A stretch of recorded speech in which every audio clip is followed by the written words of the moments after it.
Hi guys, I'm Pauline Hatch. Welcome to Thursday Night Live. I'm a health and nutrition coach. I love blowing the lid wide open on the way we eat and the way we live today so that as mums and families, we can level up and we can really start to see what we can do to improve everything about our lives. And so, by the end of tonight, by the end of this little video that we're about to do, this little conversation we're going to have, you're going to see we're going to go through some of the pros and cons of eating better.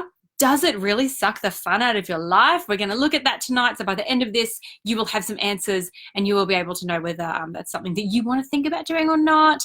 Awesome. All right, so let's get started. If you're jumping on, hello, everyone who is jumping on now.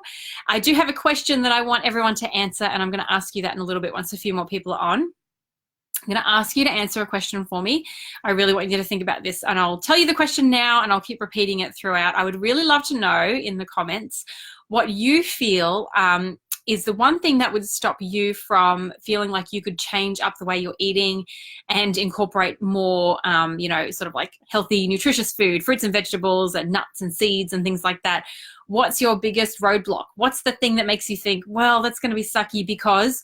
I'd love to hear what your thoughts are on that, and maybe we can even go through some of them if I get a few in the comments. So I'd love to hear from you guys as you jump on. I'll keep repeating the question as well. All right, so let's get started with talking a little bit about what I'll explain. Let's go through a few things first. Okay, so what are we talking about when we're saying eating better? Because obviously eating better looks really different to everyone. So when I'm talking about eating better, I'm talking about eating more of a whole food kind of diet that's got a little less refined, packaged, processed kind of food. So eating lots more things like fruits and veggies and meats and, things that are living and growing in the world, not things made in factories. So when I'm talking about eating better, that's what I'm talking about doing. Moving away from man-made stuff and moving more towards the really good, amazing stuff that the world has provided for us to eat. So that's what I'm talking about when I'm talking about eating better. So secondly, the other thing we need to kind of dissect a little bit is why do we believe that eating better is boring and eating the way that we currently eat is fun? Because there's some really interesting stuff behind this. So I've got three main things that I want to say about that. Okay. The first one is culture. So we've all grown up eating the kind of foods that did not grow in nature, right? We grew up on lasagna, we grew up on ice cream, we grew up on packaged foods and fast dinners and stuff that you could shove in the oven. So those are the kind of foods that you and I grew up on. And we associate those foods with good times. We associate parties with party food. And what is party food? It's like that kind of stuff that we know is not good food. It's lollies and it's chips and it's party pies and all stuff like that. So we associate those kind of foods with good times as well as being just something that we have grown up on culturally. And none of us grew up eating 9 to 13 serves of fruit and veg a day. So this is all we know. This is the way that we have been brought up. And we've also been taught, on the flip side of that, that eating well looks like eating, a side plate of carrots and a piece of chicken the size of your thumb and, sticks of celery and stuff like that. So we've been taught that processed foods and packaged foods and things like that equal good times. And that's what we grew up on. And we've been taught that eating better is dieting and boring. So there's a bit of culture going on there. Some people have jumped on, so I'm going to say hi. Hi, Sam and Paul and Beth and Leanne and Danielle and Denise. Hi, guys. Okay, so we're just going through why do we believe eating better is boring and why do we believe eating better is boring and eating healthy is eating those other foods is, I don't know.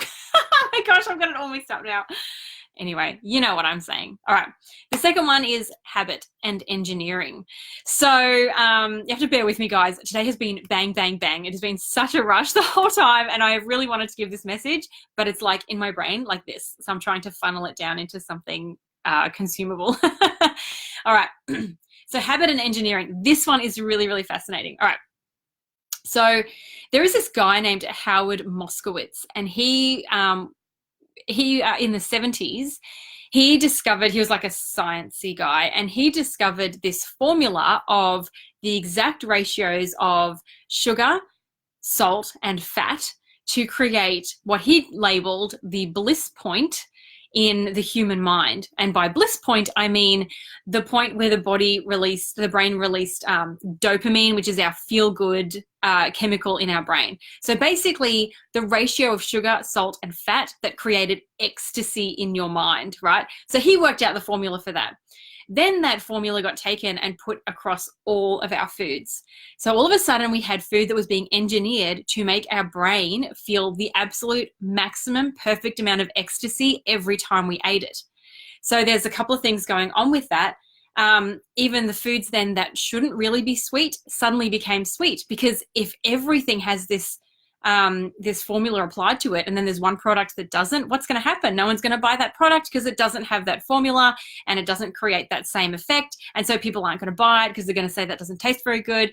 So it even gets put into stuff that shouldn't be sweet, like your tomato, like pasta sauces and stuff like that. That's why there's sugar in everything, because they worked out how to get the most reaction out of your brain to make you want it more and create that habit where you need to have sugar and then more sugar and then more sugar. So we've got habit going on as well, and engineering of our food to make it habit forming as well. Okay. And then the third one is that when we're talking about the bliss point, it's hard then for our bodies to like other foods. So if you had a child and you fed your child broccoli and, I don't know, cucumber, and they were happily eating their broccoli and cucumber, and then one day you gave them an apple, they would eat that apple and go, oh my goodness, that is amazing. That is so sweet. That is incredible. That is just amazing. But when we grow up on foods that have been formulated, like, remember this guy came up with this formula in the 70s. Like, I was born in the 80s, so this was well and truly in our food by the time I was born. So if we've all grown up on these foods that have this bliss point formula applied to it, what happens when you pick up a carrot? No one looks at it and goes, oh my gosh, that is just so amazing. It tastes amazing. Because it doesn't have this bliss point formula, thanks Howard Moskowitz, applied to it. It just tastes like a carrot, which tastes great, but not to your taste buds and your brain that are engineered now to enjoy your bliss point foods. So that's why that's just a few of the reasons. Like, gosh, I haven't even gone into all of them, but that's some of the reasons why we have this idea that those party foods, those packaged foods, those processed foods, the foods we would call fun, that's why we say they're fun, because they do this to our brain and because we grew up on them. Okay, so I wanted to clear that up first, because like, this is such a huge subject. There's so much in this. And I said at the start, if there's anything that you have ever thought, oh, I'd love to eat better, but I can't because, or I don't want to because ... I would really love for you to share it in here in the comments and we can talk about it. It might be because you don't want to give up Friday night pizza, or because you think it'll take too much time, or because you don't want to have to miss out when everyone else is eating, whatever, I don't know, McDonald's. So there's lots of reasons. If you're happy to share it in the comments and we'll talk about it. But otherwise, I'm going to go through some stuff here anyway, and we'll start getting into discussion of some of the pros and the cons, because I have been on and off the whole food roller coaster quite a few times, and I know the difference, and I know what it takes to get on it again. I know what happens when you're off it, and I know what it feels like to get back on it again. So I can speak into this as an absolute expert. Okay. A little while ago, I wrote a blog that I'll post the link for it here. And it's all about what happens to our body when we eat better, because our bodies are super smart and really, really amazing. And when we consistently eat foods that don't have much nutritional value, our cells literally transform to be able to adapt and use the food that you're giving it, even though it doesn't have any nutrient quality. Okay. So like if you're eating a packet of lollies, there's no nutrient quality in that, but your cells will adapt to try to be able to use that so that you don't die. So your body is really, really smart. But what happens is that then when we start eating well and we eat foods with real nutrients in it, your cells have to transform back. And that's when we have that transition time where you feel kind of cruddy and you feel like you might have the flu, or you get really tired, or you might feel nauseous. That's your body adapting. That's your system starting to operate again, because maybe for the first time they're actually operating the way they're supposed to. Because again, like I said, we all grew up on these foods that are no good for us. So maybe they've never actually operated properly. So that's what happens, when we do move to eating better, you might feel a little bit worse for a little while. But once you're through that season, something really, really cool happens. Your body starts to want more of those good foods. It craves that nutrition. It's, the systems start working that didn't work before. And all of a sudden your body just lights up and goes, oh, this is amazing. I love this. Give me more of that. And even your taste buds will change. And that addiction to the bliss point, that gets severed, and all of a sudden you're not tasting food and tasting the bliss point, you're tasting food and you're tasting what it really should taste like for the first time in your life. And suddenly you're in control of what you're eating rather than the food being in control of you, which is the culture that we have grown up in. And this real food starts to taste really amazing. And in fact, you won't believe how incredible real food is and the combinations of food you can put together and just how incredibly delicious real food is. It's just that we don't really know what real food tastes like because we have not featured it heavily in our diet to this point. We are not eating 9 to 13 serves of fruit and veg a day. If we were, there would not be much room for those other foods that are not very good for us. So obviously to this point, we have not been eating the way that we should be eating to be our optimal, amazing, most incredible physical selves, right? Okay. So because we're so far removed from eating that 9 to 13 serves, lots of us don't even know what it really feels like to not eat that way and to actually eat more on the whole food side, which means that it's really hard for us to draw a comparison between eating the way that we currently eat in our Western diet, lots of sugar, lots of bad fats, very little nutrition. We don't know how it feels to eat a predominantly whole food diet because we've never done it. So it's hard for us to draw it. So that's why I wanted to talk a little bit through this, because no, it's not all sunshine and roses. The world we live in right now does not, it's getting there, it's turning and it's getting there, but it doesn't 100% support people who want to live a whole food diet, right? So I do want to go through what that's going to look like, because there's no point in going into a change that, with your eyes closed. You've got to know what you're up against. And these are some of the things that I've definitely had to work through as well. But, some of the things that happen when you are trying to eat better. And I'm going to go through why this is important in a little bit. But first I want to go through some of the cons, like some of the resistances that will come up if you decide that, if you've been sitting on the fence going, oh man, I really kind of loved, I know I should be eating better, but I won't because I don't want to give up my Friday night pizza, then let's look at what it's going to look like for you. So there is an element of hard to it. It gets easier down the track, but initially in the first few months, it can be a little harder and you've got to find ways to adapt. So there are things like you will have to be the person saying no when everyone else is saying yes. So when you go to a party and there's a big buffet of food, you will have to be the one who is choosing some of the better foods while everyone else is pigging out on the truffle and the cakes and whatever. You will have to be the one saying no. Like, that's pretty obvious, right?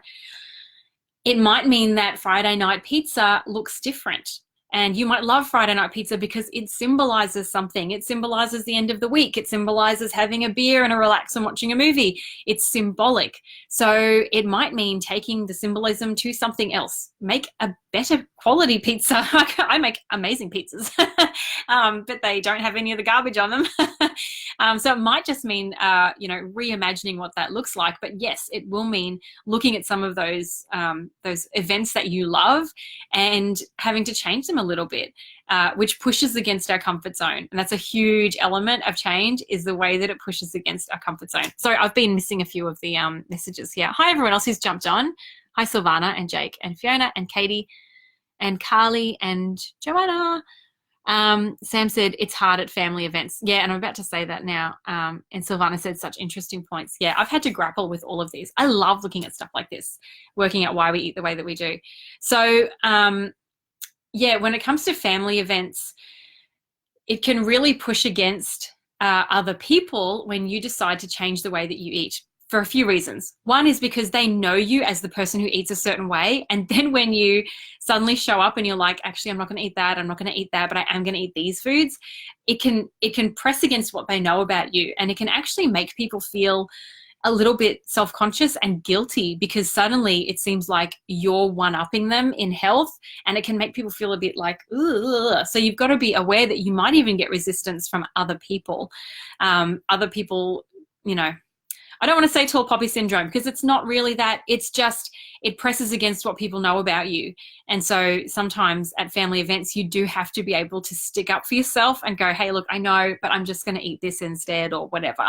But yeah, again, it is hard at family events. But once your family understands how you eat, then they can start to adapt. And who knows the influence that you could have then in being able to bring other people on board with your way of eating. And that's really what we should be aiming for, because if we can create enough of a ripple effect, this way I won't even be having this conversation. We can delete this live and never watch it again, because everybody's going to be eating amazing diets that make them feel incredible.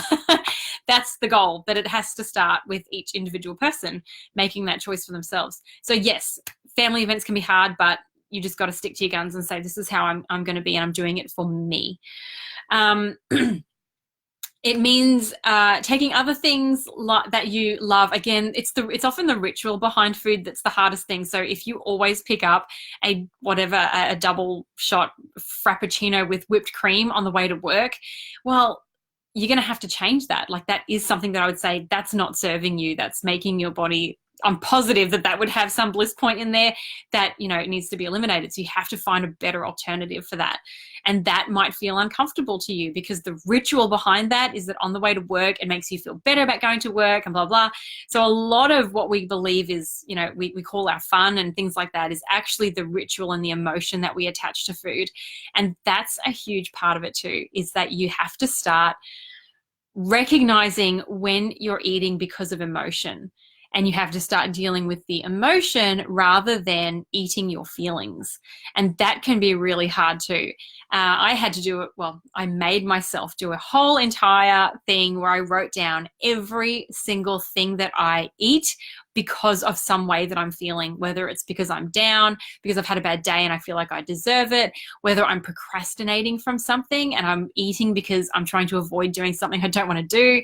All of those things were reasons that I was eating poor foods, because again, when you've got foods that's engineered to make you feel better, like to make your brain like have this flash of ecstasy, if you're having a bad day or you're feeling emotional, then what are you going to do? You're going to reach for the foods that are going to signal your brain to release something that's going to make you feel better.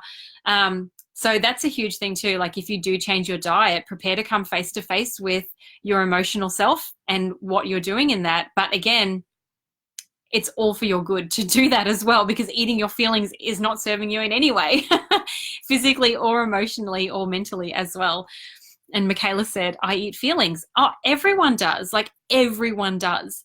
And that's, I think, a really cool thing about changing the way we eat, is that it does make you look at that. But again, it is something you have to be aware of. Like, that's one of the cons, I guess, or one of the transitional things that you go through when you start to change it up. So Kirsty says, stress and boredom eating is my downfall. Yep. Boredom eating is huge. Boredom eating is standing in front of the pantry and just like looking at every shelf and going, I just want something snacky. That is boredom eating. And I know exactly how that feels. Yep. And stress, I drank a lot of coffee. I drink coffee when I'm stressed, because I, for some reason, feel that coffee makes me less stressed. I don't know why. But again, it's associations. A lot of it is just the rituals and associations and habits associated with foods. That's the hardest part about changing your diet, the way that you eat every day. So and having people being a little neggy about it is hard as well. And sometimes people who don't get it can feel like maybe you're that weird person, especially when you are that mom who doesn't really let your kids eat a lot of sugar and stuff like that. And everyone kind of knows you as that mom, that overprotective, weird mom who gives her kids like sugar-free, dairy-free, vegan, everything. But, you know, whatever. But again, that's just a cultural thing. And eventually I'm sure we're going to move out of that as people understand and as knowledge grows. But that's another thing to be aware of that may come up for you. That's one of the cons, I guess. So here's what I also know. So I am trying to show both sides of it, but ultimately I can't lie. I am always going to say that eating better is better, despite every single thing. Eating better is better, and I can guarantee you it doesn't take away your fun. And here is why. If our diet, if the way that we're eating today has created a culture in our society where we are all getting these diet-related diseases, where we are coming down with things like diabetes and obesity and heart disease and asthma and allergies and autoimmune diseases, and all of these things are rampant in our world now, and they're all related to diet and lifestyle, well, then we have to choose, what does fun look like? Does fun look like the foods that make us sick, or does fun look like having a lifestyle that's incredible and healthy and energetic and vibrant, and we're here for our kids and our grandkids as they get older? So we have to start asking, well, what is fun? Because that doesn't, dying from, I don't know, like a heart disease doesn't sound fun to me. I don't think that finding out that you have to have a triple heart bypass is fun. I don't think the day that you find out you have diabetes is fun. That doesn't sound like fun to me. So, we use the word fun about the foods that are making us sick, and we use the word boring about the foods that have the ability to save us and make us be our most incredible selves. And that all comes down to what's going on up here and in the world that is telling us the difference between fun and boring foods, right? But I've already gone through that. Like, once you transition out of the kind of foods that we're eating on a daily basis, and you eat these incredible foods like this little guy here, like, look at that color, that is amazing. It's amazing how good this stuff tastes. And it is amazing how fulfilling it is. And it is amazing how much fun it is. And it is amazing how much you don't miss the other stuff. Because once your taste buds change, like, seriously, if you eat well for a month or two, you pick up a slice of pizza. And this is the thing, you don't have to be like hardcore.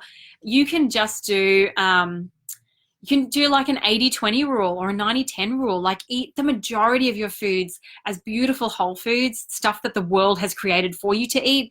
And then just have 10 or 20% of your diet be just those little, if we call them treat foods, I don't know what the word is for them, packaged and processed foods and stuff.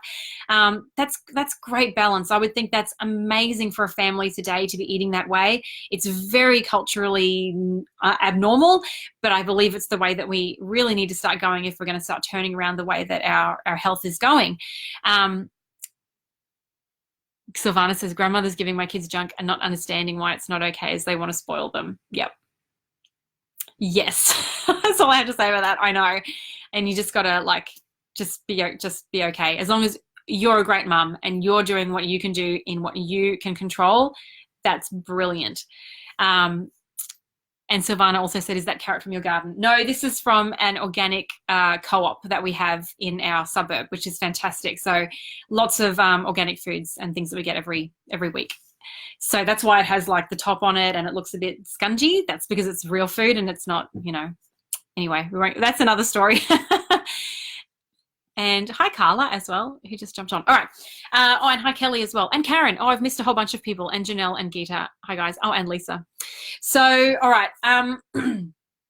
So really, when we look at, is it sucking the fun out of our life to eat whole foods? Well, no, but it might be sucking some of the disease out. It might be sucking some of the fatigue out. But what you're injecting into your life is incredible energy and fun and open doors of opportunity and a kind of new awareness of food and taste that you didn't have before.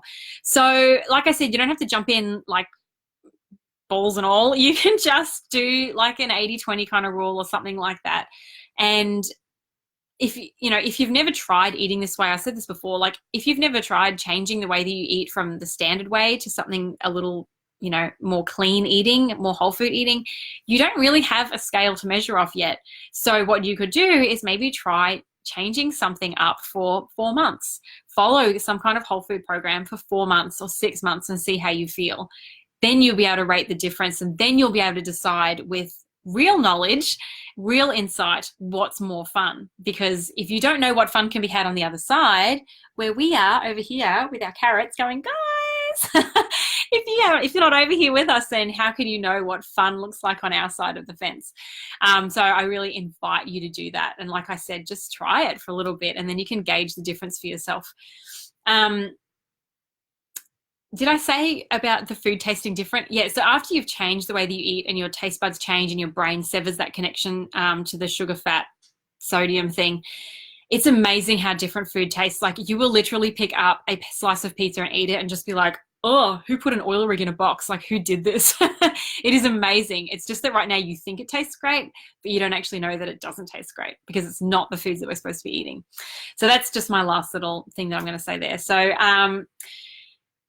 So ultimately your body is your body, but I would really encourage you to love your body and give your body the most fun it can have. And that means looking after it with the foods that you eat it.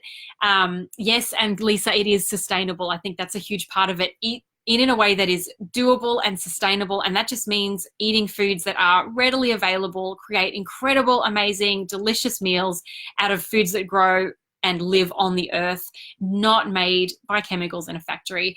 And that is incredibly sustainable, really fun, really nutritious, and you'll be doing it for yourself, for your kids, and their kids, and their kids, and their kids. So that's an incredible legacy to leave behind. So I do have a whole food program that I love to like jam people into and just go, let's do this. So if you want that, just write in here, I don't know, whatever, yes, or whole food me or something. I don't care. I'll probably figure it out. Just put it in there. Like seriously, I can show you what this program is. It's incredible and it's really sustainable, really easy, really family friendly. It'll give you all the tools that you need to get started on this. And then you can decide which way you like to do it, which way is more fun. All right. Thanks so much, guys. Thanks everyone for jumping on and for your lovely chatter there in the comments, and I will see you. Yeah, just PM me or message, comment here if you'd like to know a bit more about the program. We can get going together. Awesome. All right. Thanks, guys. Have a great night. I'll see you next week. Bye.